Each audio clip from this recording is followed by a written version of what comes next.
What's up, guys? Welcome back to the channel. So we're taking a look at Manor Lords on 4 handhelds: the Steam Deck, Legion Go, Ally, and the Claw. And this is like the most wishlisted game on Steam with over 2 million, plus it is on Game Pass. However, there are some issues here because there isn't really controller support for the game, so we're going to talk about that as well. But I do want to show it working on all these devices and get into it, kind of a first look. I'm about 10 hours deep into the game. So I want to start off with the Steam Deck, and this works out pretty well because of the touchpad. I really like the OLED screen, and if you check over on your controller options, it should automatically set the Slavic Magic official layout for Manor Lords. So we'll be able to have everything working as far as controller, since, you know, assuming we're playing handheld, and everything here will be tested handheld. Now this is borderless, full screen, 800p, FSR is on quality, medium for the settings, unlimited frame rate. I'm not going to get super deep into a bunch of settings for this game right now.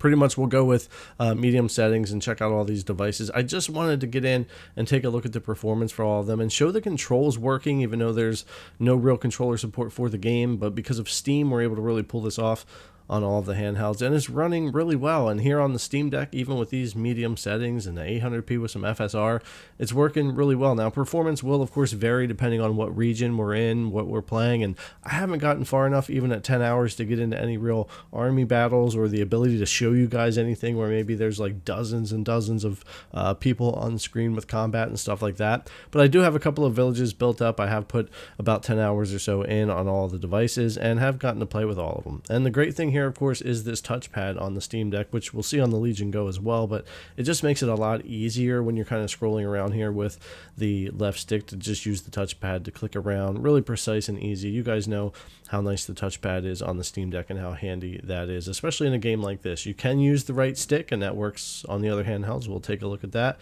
but for on the Steam Deck here, and when we get to the Go, being able to use the touchpad is definitely a way better experience than having to tweak the sensitivity and use the right stick, but it does work either way. And performance here on the Steam Deck again is looking really nice. I think maybe like a 30 FPS lock or something if you want to save some battery and keep the performance kind of consistent. It's not a game you need high FPS, but I just wanted to show it running full tilt here. It is pretty much GPU bound, so you know, lower some settings, cap FPS, whatever you want to do, but that's pretty much what we get here.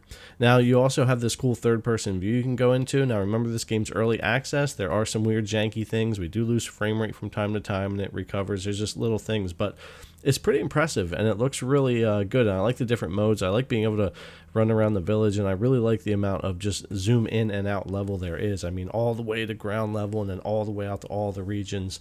It's really smooth and seamless. Works good with these controls with the Steam layout, and works good here on the Steam Deck and looks great on the OLED screen. So yeah, really happy playing Manor Lords here on Steam on the Steam Deck. But let's take a look at some of the other devices as well and how those are working out. So let's start off with the MSI Claw.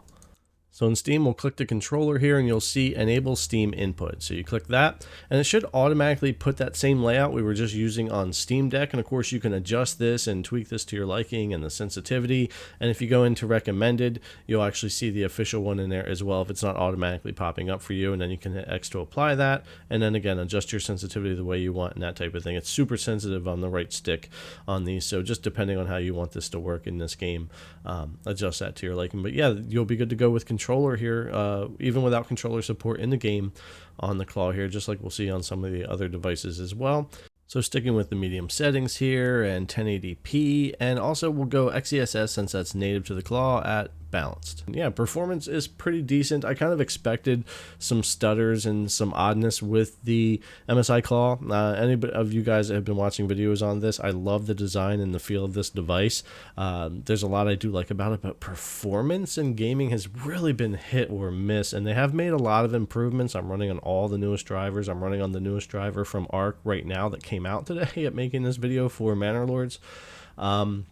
But it still has some of its jankiness. But even at 1080p with these medium settings, most part I'm pulling off in the 40s. Again, lock this game down to 30. If you're on an MSI Claw, you're going to be able to do pretty decent there as well. But yeah, no real complaints. Controls worked great, just like over on the Steam Deck. And even the third-person view we're able to click into here.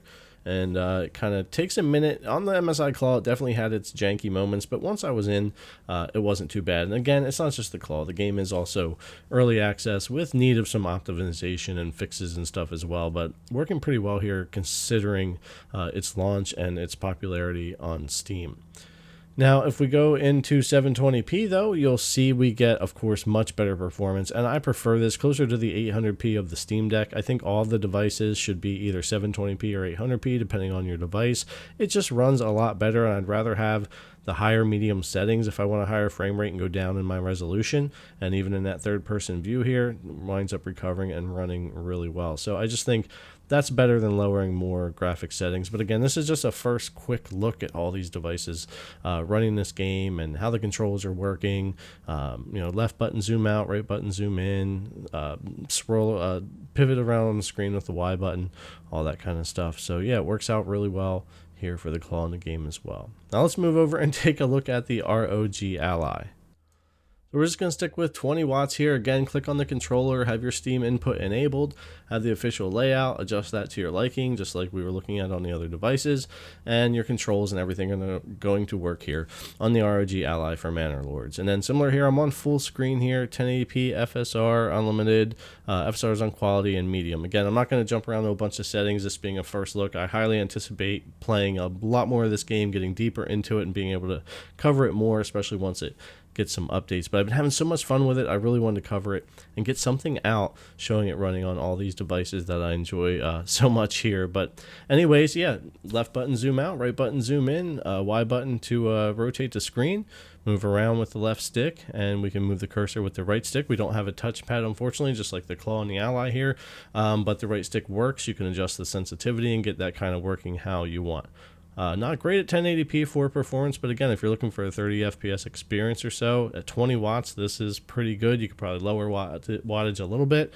You could up it a little, but I really didn't want to drain the battery a lot more for this type of game. I think maybe lowering a couple settings or locking the frame rate, especially if you want to go 1080p. But again, with this game, as we'll take a look at here, I do think that 720p and 800p wind up being more the sweet spot. But this was a lot of fun on all these devices, including the Ally and the Claw. Even without the touchpads, I definitely enjoy the game more with the touchpads, but these devices were working pretty well.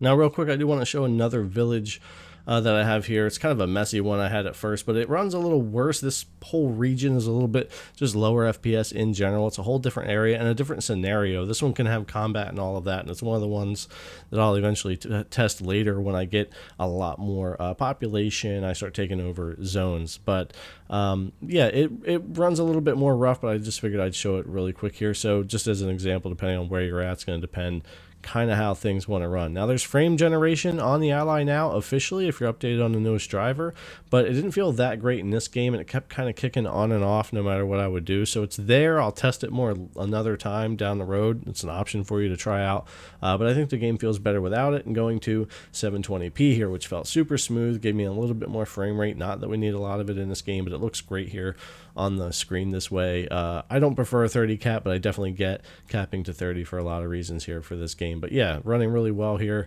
and looking great on the Ally. Either village I go to, back to the first one here where we get a little bit more performance. Every time you zoom in on any of the devices, you get a little bit of a skip and loss in frame rate. Early access game again, who knows, all these things, but it looks great. It's running pretty good here. It just has some of its little bit of jankiness here and there, really on all the devices, but running great here on the ROG Ally. Now let's go over and take a look at the Lenovo Legion Go. All right, so the Legion Go is probably my favorite device to play Manor Lords on right now. Go to the controller, enable Steam input, same idea if you've been watching this video here, and get that set up with the official layout, adjust sensitivity, all that. But what I love about this device is we have all this, but we also have this much larger screen, which on a game like this, I really can take advantage of in the touchpad. But anyway, let's go ahead and get into it here. We're all set up with the controller layout. I just wanted you to be able to see all of that there.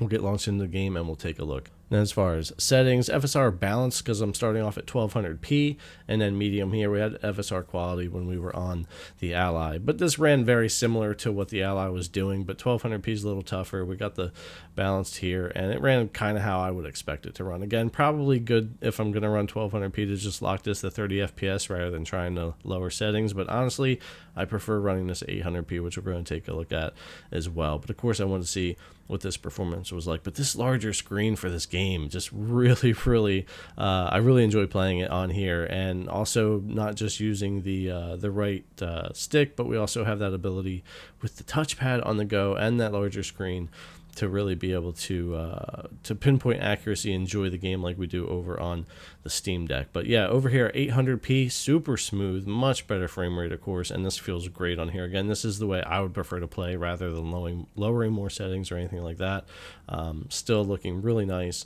Lower resolution, all these devices really benefit more here, especially on the Z1 Extremes. They tend to handle really well. Now jumping over to that other village that runs a little bit harder, you can see here we definitely lose about 10 FPS off the bat on this village. Again, different villages, regions, they all run different, so even 800p medium does come down a little bit lower here, but it still looks great and runs really well. Again, lock it to 30 or 40 or whatever you want to do, and pull some more battery life or smooth out the frame times or whatever you want to do here. But yeah, for launch of a game like this, I'm really surprised it's running this well. And again, the touchpad on the Legion Go, just like we have on the deck, but with this size screen and everything, it just runs really, really well. It's super precise, and I enjoy using that on here. So I think the Legion Go is like my favorite device right now out of the four to play Manor Lords on, specifically just because of the screen size and the touchpad and the options here we have with that. But overall though, the game itself, kudos to the dev for making this game. It's actually really good, especially for those of us that like city builder games, the medieval style,